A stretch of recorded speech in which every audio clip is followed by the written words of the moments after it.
Hello, it's Amber here from the Birmingham and Black Country Amphibian and Reptile Group, and I thought I'd talk to you a little bit today about iNaturalist and how to submit records on it, whether that's via the app or the website, whatever your preference is. So at the end of the month, we're going to be taking part once again in the City Nature Challenge. As an area, we took part last year and we collected over 16,000 records of over 1,000 different species. And this year we're hoping to either match it or exceed it, and obviously we're hoping for the latter. It is a competitive process, but obviously it's just about collecting as much wildlife data as we can so that we can understand where our species are, where they're not, and how they're getting on. So I'm at my allotment at the moment. I do have a pond, but nothing's decided to come and visit this year. So instead I'll be talking to you about my bird feeder, which I don't know if you can see is over there. Now, throughout the day while I've been here, there's been quite a few different bird species that have come to visit, and one of those is a blue tit. So I'll walk you through the process of how I would submit a record for said blue tit on iNaturalist.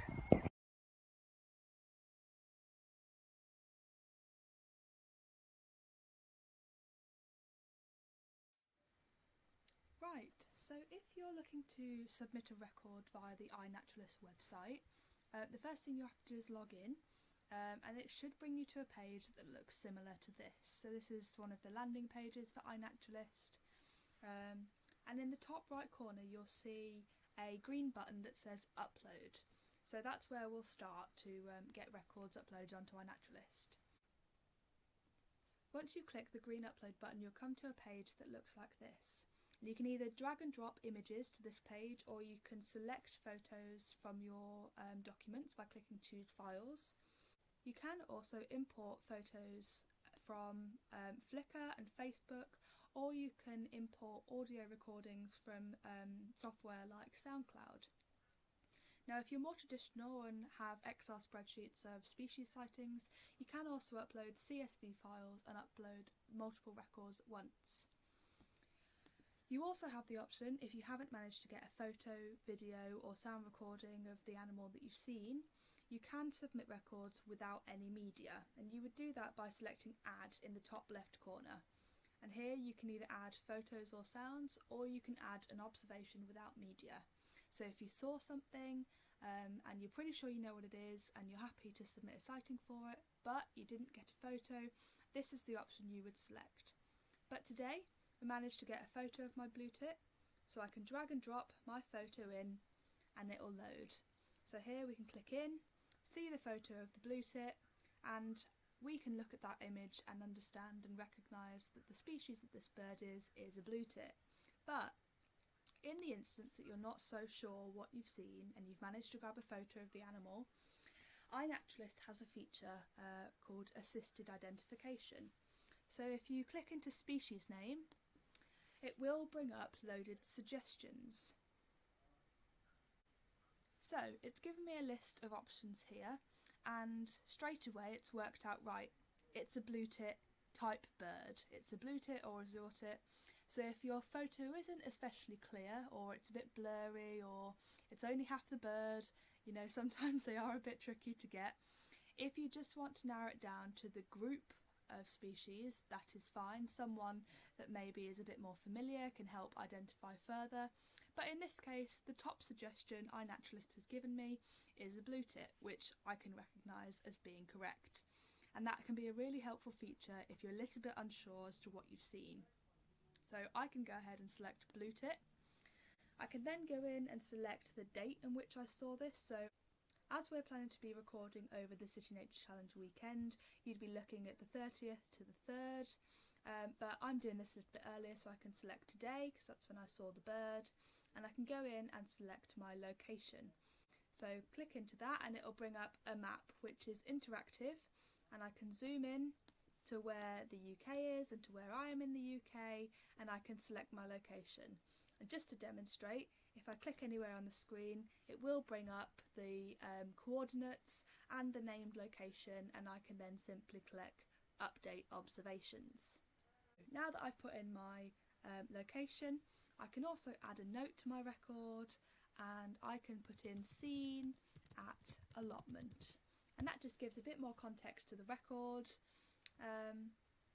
Obviously, if what you've seen is a captive or a cultivated species, for instance, you've got chickens, or it's, you know, a pet, or it's some flowers that you got from the garden centre that you're growing in your garden, or you know, is growing in an arrangement in a park or green space. Those kind of species would have to be ticked off as captive or cultivated, just so they don't get marked as wild native species. But in this case, blue tits are common garden birds, so we don't need to have that selected, so we can ignore that. Now, when you're going to be uploading records for the City Nature Challenge, you'll have to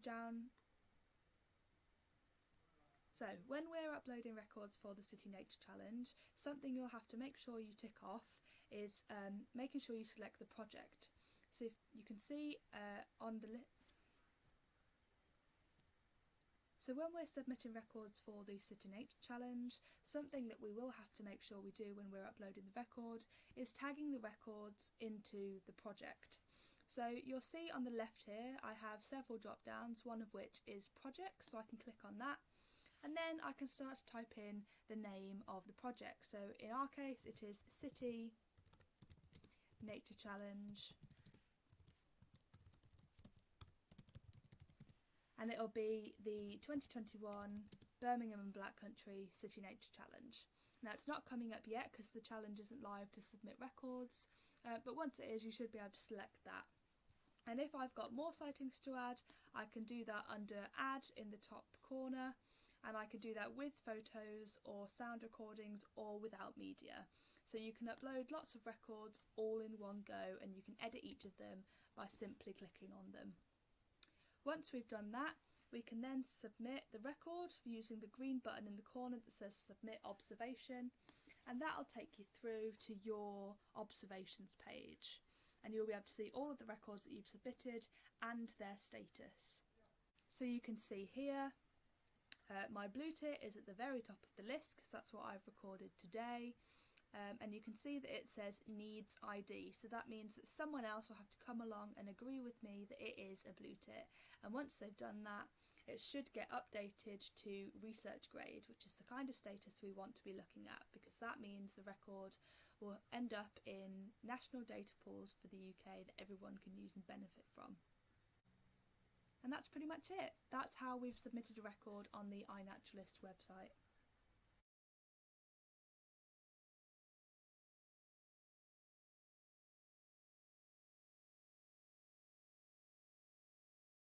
If you're wanting to submit a sighting via the iNaturalist app, you obviously will have to start by downloading the app and logging in. And once you've done that, you can open the app up like I've done here, and it will open up to your observations page. So this page includes any previous records that you've put in.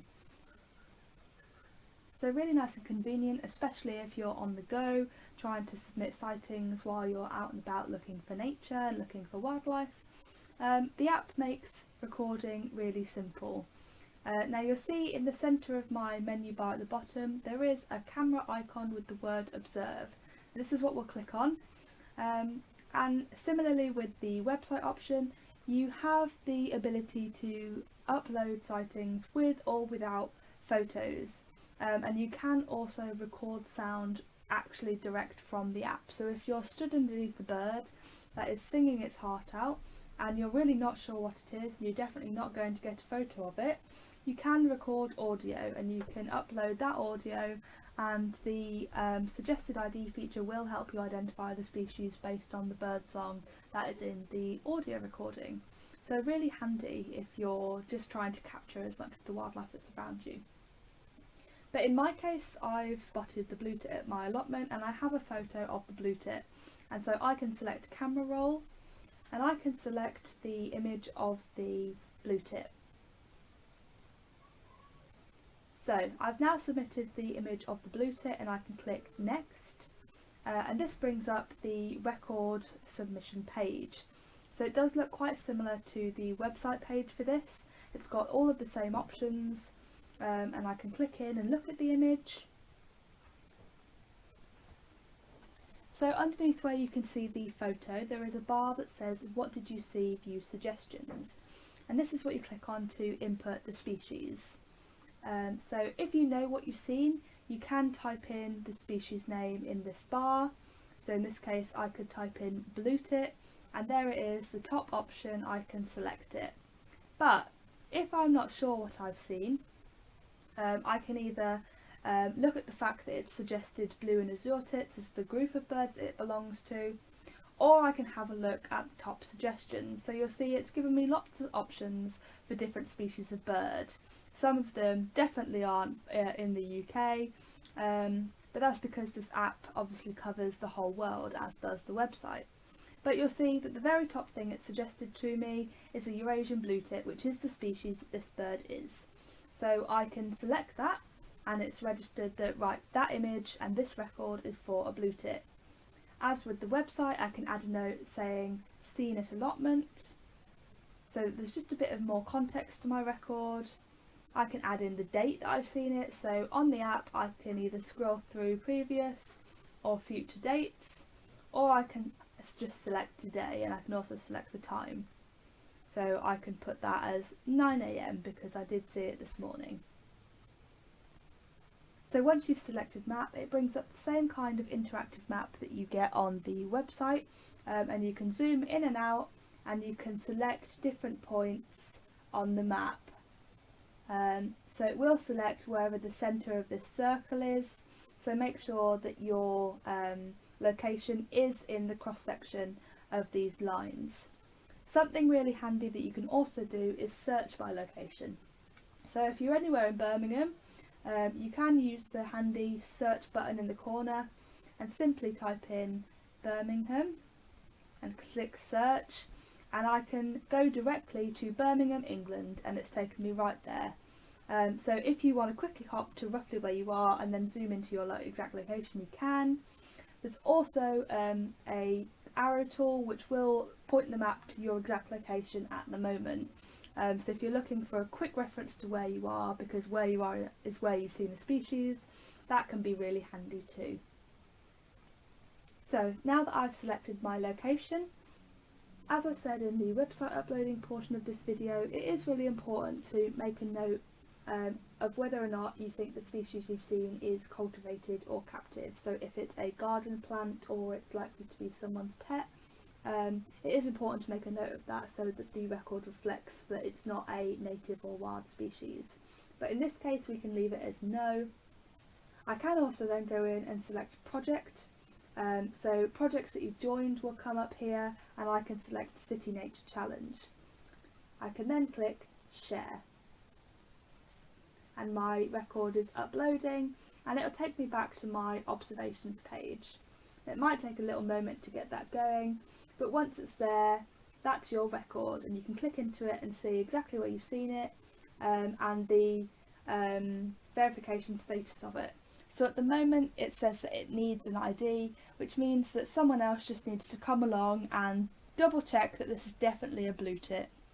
And iNaturalist works on a system of peer review, so that's really handy because other people have to check your